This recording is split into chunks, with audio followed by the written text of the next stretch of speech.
24শে জানুয়ারি শুক্রবার দুপুরে পরিবেশ আদালতের গ্রিন ট্রাইব্যুনালের নির্দেশে নবদ্বীপ শহরের বড়বাজারে নিষিদ্ধ থার্মোকল সামগ্রীর বিরুদ্ধে একাধিক দোকানে অভিযান চালায় নবদ্বীপ থানার পুলিশ।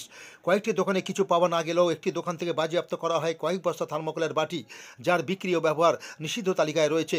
পাশাপাশি থার্মোকলের কুফল সম্পর্কে নাগরিকদের সচেতন করতে এদিন শহর জুড়ে মাইকিংও করা হয় পুলিশের পক্ষ থেকে।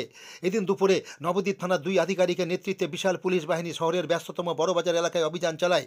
সেখানে একটি দোকান থেকে প্রচুর পরিমাণে নিষিদ্ধ থার্মোকলের বাটি বাজেয়াপ্ত করে পুলিশ, যার বাজার আনুমানিক মূল্য কয়েক হাজার টাকা বলে জানা গেছে। দোকান মালিক পালিয়ে গেলেও এক কর্মীকে প্রাথমিকভাবে আটক করে পুলিশ।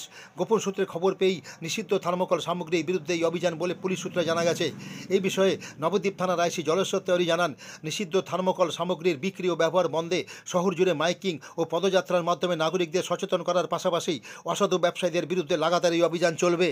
অনারেবল কোর্ট বলেছেন যে এটার মধ্যে অ্যাওয়ারনেস করতে, টু প্রহিবিশন দ্য থার্মোকল তার যে প্রভাব, খারাপ প্রভাব, তার জন্য মানুষকে অ্যাওয়ারনেস করার জন্য বলেছেন।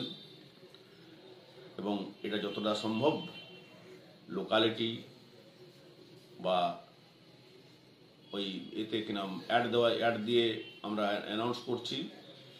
আমরা জয়েন্ট ড্রাইভ করছি, মিউনিসিপ্যালিটি পঞ্চায়েত এইদের সবাইকে নিয়ে আমরা জয়েন্ট ড্রাইভ করছি, এটা যাতে ইউজ না করে।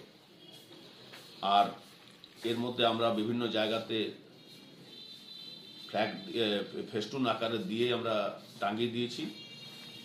আর আমরা অ্যানাউন্স করছি, আমরা অ্যানাউন্স বার করেছি, যেটা জনসাধারণের উদ্দেশ্যে আমরা অ্যানাউন্স করছি যাতে এটা ব্যবহার নিষিদ্ধ করা হয়।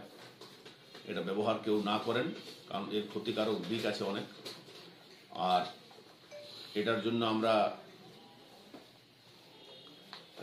র্যালি করছি এবং যেসব দোকানদার এটা বিক্রি করছেন তাদের এগেইনস্টে আমরা রেড করছি।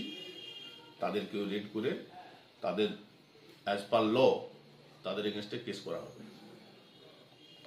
ঠিক আছে।